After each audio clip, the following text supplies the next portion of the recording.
Ahora tenemos la comunicación, nos indican nuestros compañeros, con Perú y Ecuador. Juan Carlos Gambini. Bueno, Juan Carlos tiene un apellido de jugador de fútbol y de buen nivel, ya lo vamos a ver. Y en Ecuador, Jorge Salazar. Juan Carlos y Jorge, un gusto saludarles y muchísimas gracias, por supuesto, por acompañarnos. ¿Qué tal? Les decía que los veo bastante frescos. A ambos, obviamente, ¿no? Temprano por la mañana. ¿Cuánto tenemos de diferencia? Aquí son... Muy buenas tardes, Jorge. Buenas tardes, Juan Carlos, compañero, allá en Honduras. Mi apellido es más fácil, Salazar. Acá estamos bien, gracias a Dios. ¿Y por allá cómo se encuentran? ¿Cuál es el ambiente en torno a esta pandemia? ¿Qué tal? Aquí, mire, pues dentro de lo que cabe, pues bien. Cuando digo bien, por el optimismo que tenemos que resaltar y que transmitirle a la gente. Pero ya llevamos acá en Honduras 3.100 casos de dengue, con 151 personas muertas y recuperados 355. Sí. ¿Ustedes cómo están ahí en Perú y Ecuador, básicamente? Adelante, Juan Carlos. A ver, los titulares marcan que ya sobrepasamos la cifra de los 100.000 contagiados. La exacta es 104.020 contagiados con 3.024 personas fallecidas hasta el momento. Estas son las que salen todos los días al mediodía, actualizadas por el Ministerio de Salud.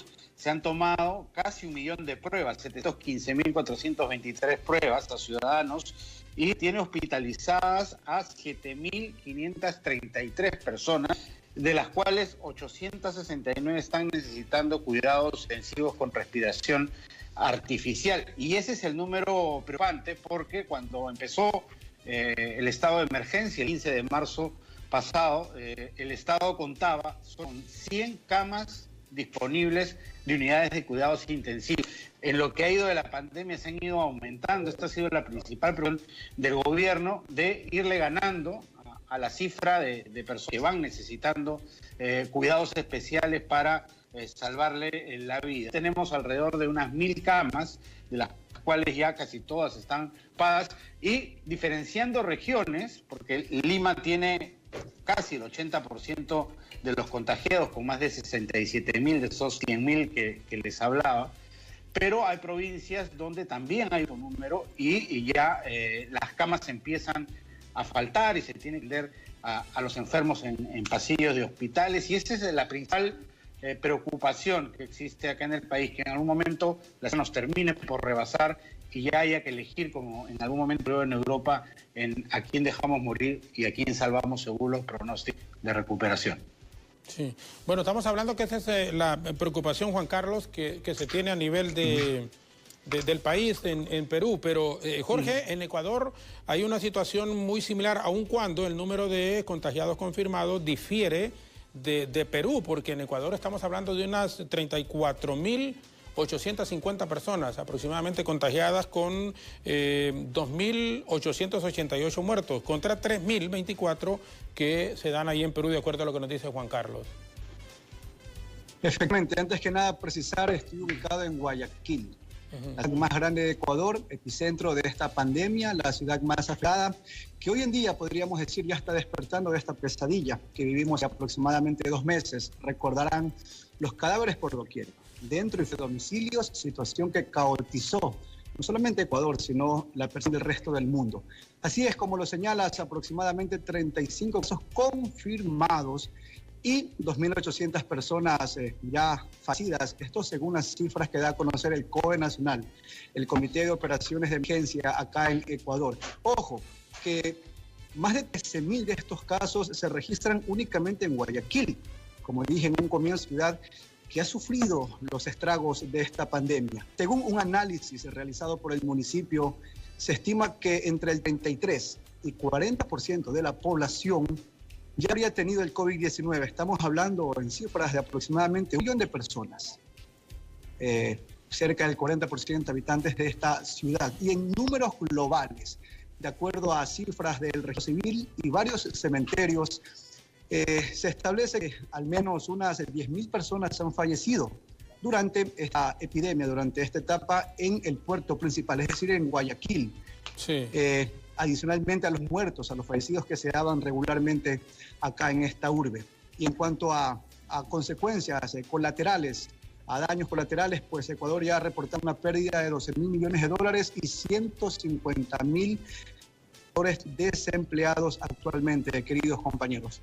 Sí, bueno, es bastante compleja la situación, pero igual ahí como en Perú y Ecuador, lo mismo les digo, está surgiendo en la región centroamericana, pero me llama la atención cuando Juan Carlos Jorge decía que está rebasando la capacidad de los centros hospitalarios, por ejemplo, el número de personas que están siendo infectadas. ¿Cuáles son las últimas decisiones que están tomando los presidentes en sus respectivos gobiernos, tanto Martín Vizcarra ahí en Perú como Lenín Moreno en Ecuador? Juan Carlos, las decisiones últimas que está tomando el presidente Vizcarra y luego Jorge con lo que decisiones que toma el presidente Moreno.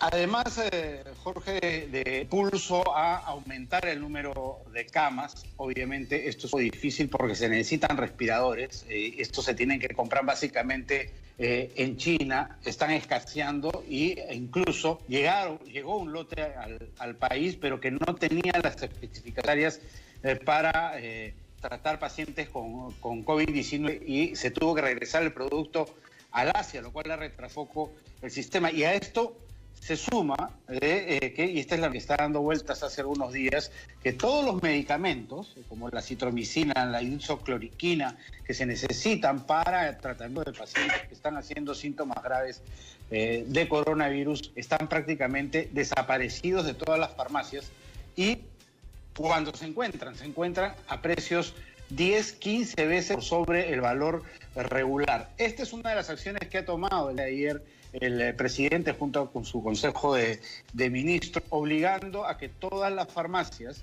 tengan en su listado medicamentos genéricos, aquellos que se usan para el tratamiento de coronavirus. Ahora, ha habido una respuesta inmediata de los empresarios farmacéuticos que han dicho, está bien, nos pueden poner las multas que quieran, pero los medicamentos no existen porque escasean en todo el mundo y nuestro stock está agotado. En ese dilema estamos. Quería completar una información más respecto a esa cifra oculta de muertos. La que le he dicho sobre los 100.000 infectados y 3.000 fallecidos es la cifra oficial, pero ayer también empezó a circular una información sobre una comparación entre el periodo abril-mayo del año pasado con abril-mayo de este año respecto a los fallecidos. Y el tema es que había sobrepasado la cifra en 3.000 a la del pasado, fuera de la cifra de muertos de COVID, lo que hace sospechar que hay cifra oculta de gente que ha fallecido, uno, por ya no tener camas de atención teniendo cualquier otra enfermedad grave, o que no se hayan hecho las pruebas todavía y todavía no hayan entrado al registro de COVID, pero la cifra entonces podría ser más alta. Sí, bueno, y eso ocurre casi en todos los países. Juan Carlos, muchísimas gracias. Ha sido un honor, como siempre, y un placer el que comparta con nosotros esta información desde Perú. Y podemos resumir, y cuando digo porque también, y estoy casi seguro con Jorge, va a ocurrir algo similar ahí en Ecuador. Compra de respiradores que no llegaron completos. Aquí en Honduras ha pasado lo mismo. Compras que se hicieron a China. Las medicinas están escaseando y la que hay en las farmacias están hasta el 300%, 400% más caro. Eso está pasando en todos los países.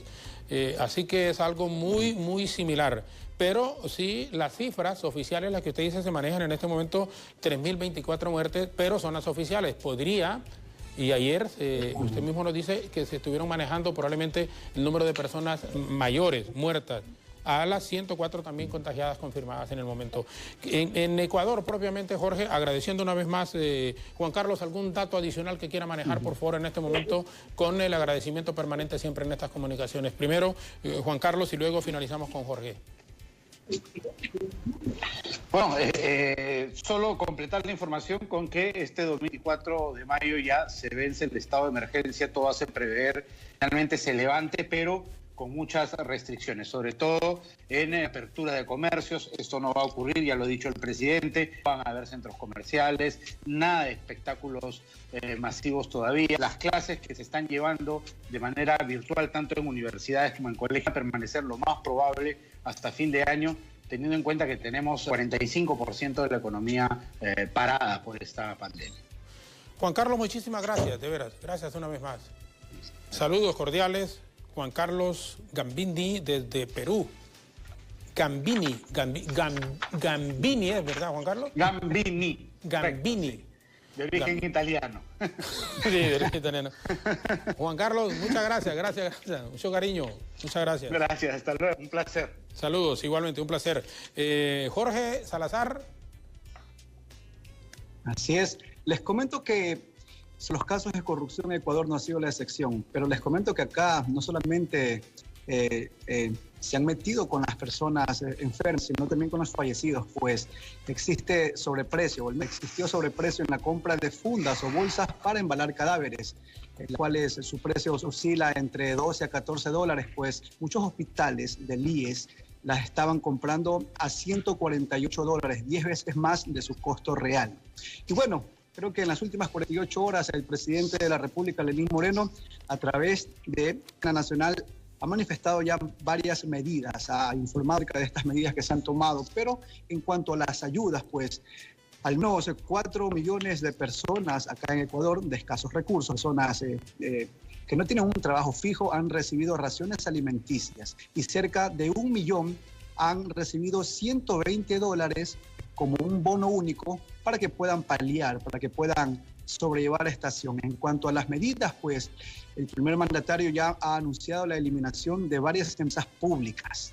Asimismo, ha regresado a varios embajadores de otros países, ha cerrado embajadas, se habla de decenas de funcionarios que ya regresan al Ecuador. Todo esto para evitar más gastos, pues como dije en un comienzo, acá al menos las consecuencias son de aproximadamente 12.000 millones de dólares y cientos de miles de trabajos que se han perdido.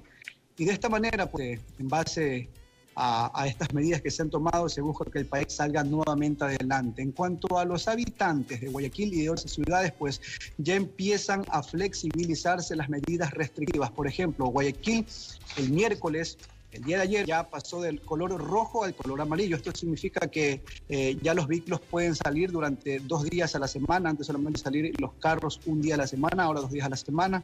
El toque de queda ya que a menos horas. Ya se reactiva nuevamente el comercio y de esta manera se espera pues que se retome, ¿no?, esta parte importante de cada país para que la economía mejore. Estas son las expectativas buenas, pues si los habitantes no cumplen con las medidas de bioseguridad, utilización de mascarilla, guantes, respetar el metro o metro y medio de distancia, si no se cumple con esto, pues volveríamos nuevamente con la cuarentena en los hogares. Sí. Y por eso cuando hablábamos también ahí, Jorge, con Juan Carlos, son medidas muy similares que se están tomando en todos los países, no solo a nivel latinoamericano, sino que en el mundo.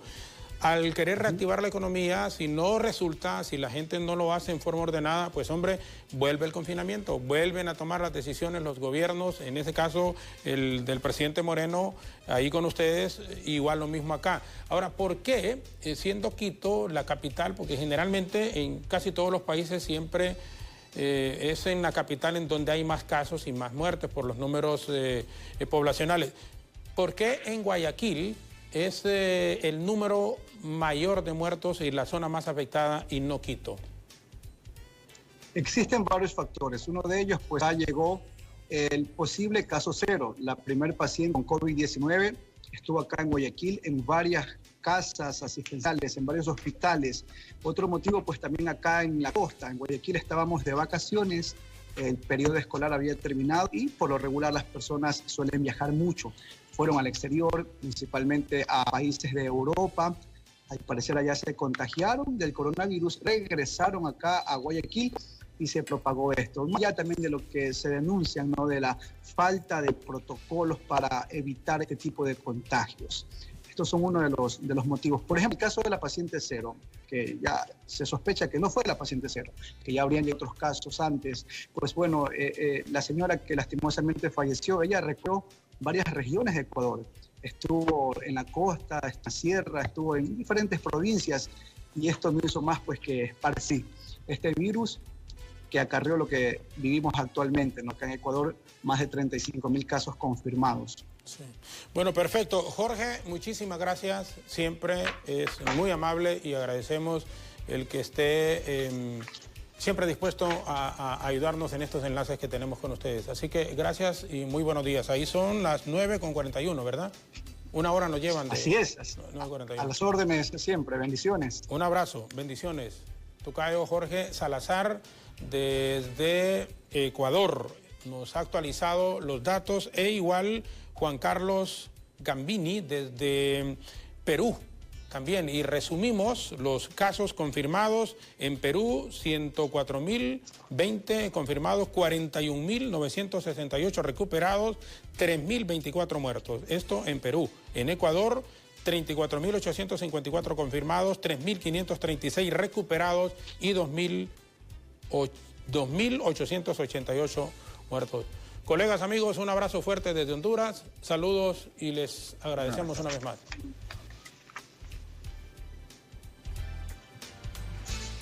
Buenos días. Saludamos a Juan Carlos y a Jorge desde Perú y Ecuador respectivamente, que nos han apoyado en la actualización de estos datos del coronavirus.